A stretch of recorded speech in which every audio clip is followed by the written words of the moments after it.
मी doctor Pratibha Pawal Awate, Spandan super speciality clinic, Chhatrapati Sambhajinagar, Aurangabad येथे hormone तज्ञ म्हणून कार्यरत आहे। माझ्या दररोजच्या जीवनात मी मधुमेह व्यक्ती बघते, जसे की प्रेग्नन्सीमध्ये होणारा मधुमेह, लहान मुलांमध्ये होणारा मधुमेह ज्याला आपण टाइप 1 डायबिटीज म्हणतो, किंवा काही व्यक्तींना मधुमेह 15 वर्ष 20 वर्षांपासून असतो। अशा व्यक्तींना गोळ्या काम करत नाहीत। म्हणजे प्रेग्नन्सीमध्ये होणारा मधुमेह असेल तर त्यामध्ये इन्सुलिन हे आई आणि बाळासाठी चांगले असते, त्यामुळे दिवसातून 4 वेळा इन्सुलिन घ्यावे लागते। तसंच लहान वयात होणारा डायबिटीज, त्याला टाइप 1 डायबिटीज म्हणतो, विशीच्या आत होणारा डायबिटीज, अशा मुलांना दिवसातून 4 वेळा इन्सुलिन घ्यावं लागतं। तसंच ज्यांना मधुमेह 15 ते 20 वर्षांपेक्षा जास्त आहे, अशा व्यक्तीमध्ये स्वादुपिंडाचं काम दिवसेंदिवस कमी होतं। अशा व्यक्तींमध्ये गोळ्यांचा परिणाम होणं बंद होतं। त्यावेळी त्यांना दिवसातून 4 वेळा इन्सुलिन द्यावे लागते, जेणेकरून त्यांच्या रक्तातली साखर नियंत्रणात राहील आणि त्यांना मधुमेहाचे दुष्परिणाम होणार नाहीत। पण जेव्हा आपण सांगतो इन्सुलिन म्हटलं की व्यक्तींच्या मनामध्ये भीती आहे। इन्सुलिन म्हणजे सिरियस गोष्ट आहे, मला टोचून घ्यावं लागेल, ते एक प्रकारचं इंजेक्शन आहे आणि त्यामुळे कधीतरी साखर खूप वाढणार किंवा साखर खूप कमी होणार।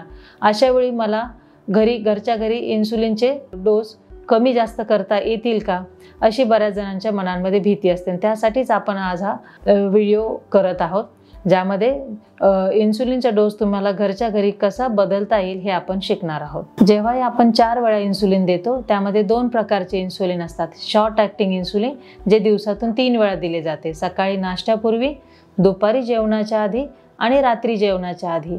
आणि आणखी एक इन्सुलिनचा डोस दिला जातो, त्याला म्हणतात बेसल इन्सुलिन, तो रात्री जेवणानंतर घेतो, दिवसातून एकच वेळा आहे। लॉन्ग ॲक्टिंग इन्सुलिन हे 24 तास काम करते, तर शॉर्ट ॲक्टिंग इन्सुलिन हे 2 ते 4 तास काम करते। आता बघू आपण शॉर्ट ॲक्टिंग इन्सुलिन हे सकाळी नाश्त्यापूर्वी घेतले जाते, दुपारी जेवणापूर्वी आणि रात्री जेवणापूर्वी। सकाळी नाश्त्याआधी घेतलेले इन्सुलिन हे नाश्त्यानंतरच्या 2 तासाच्या साखरेचे नियंत्रण करते।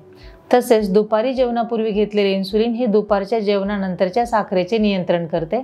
रात्री जेवणापूर्वी घेतलेले इन्सुलिन ही रात्रीच्या जेवणानंतरची साखर नियंत्रणात ठेवते। जसे की नाश्त्यापूर्वी आता आपण 8 युनिट इन्सुलिन घेतले आहे, तर नाश्त्यानंतरच्या 2 तासाची साखर या इन्सुलिनवर अवलंबून असते, जी की आपल्याला 160 ते 180 पाहिजे। जर मी नाश्त्याला 8 युनिट इन्सुलिन घेऊन ती साखर 256 आहे, वाढलेली आहे, म्हणजे 8 युनिट इन्सुलिन हे नाश्त्याची साखर नियंत्रण करण्यासाठी पुरेसे नाही।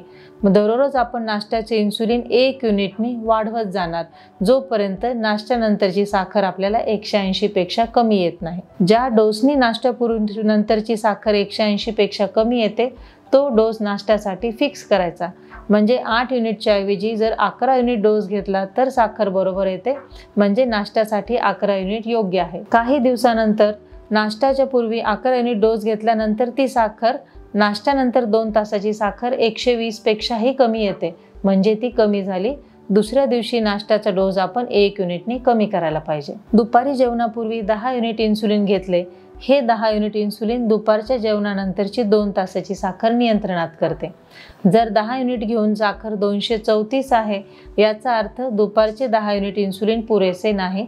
दररोज 1 युनिट इन्सुलिन वाढवायचे, जोपर्यंत ती साखर 180 पेक्षा कमी येत नाही। जर 12 युनिटनी दुपारच्या जेवणानंतरची साखर बरोबर असेल तर तो डोस फिक्स करायचा, आणि याच डोसने काही दिवसांनी साखर 120 पेक्षा कमी येत असेल तर दुपारचे इन्सुलिन 1 युनिटनी कमी करावे। याच पद्धतीने रात्री जेवणापूर्वी इन्सुलिन 10 युनिट घ्यायला सांगितले तर त्याचा परिणाम रात्रीच्या जेवणानंतरच्या 2 तासाच्या साखरेवरती होतो।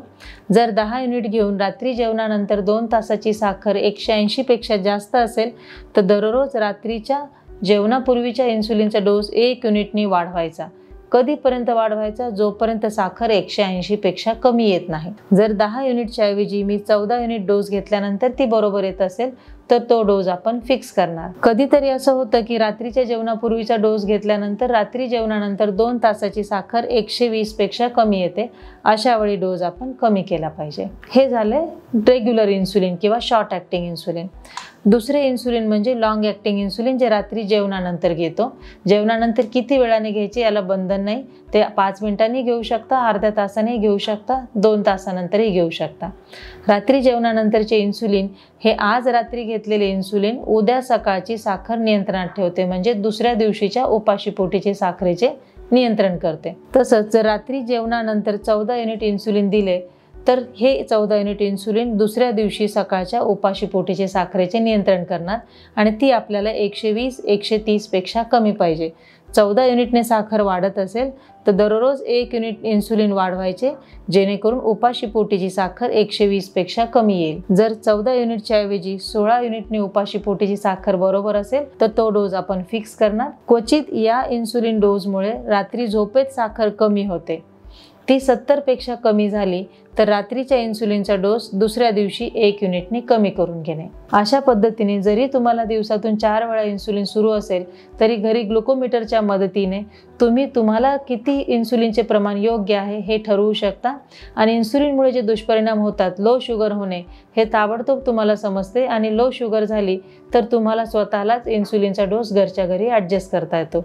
ह्या पद्धतीने जर तुम्ही SMBG चार्ट मेंटेन केला आणि इन्सुलिनचा डोस घरच्या घरी तुम्ही कमी जास्त केला तर इन्सुलिनचे दुष्परिणाम होणार नाहीत.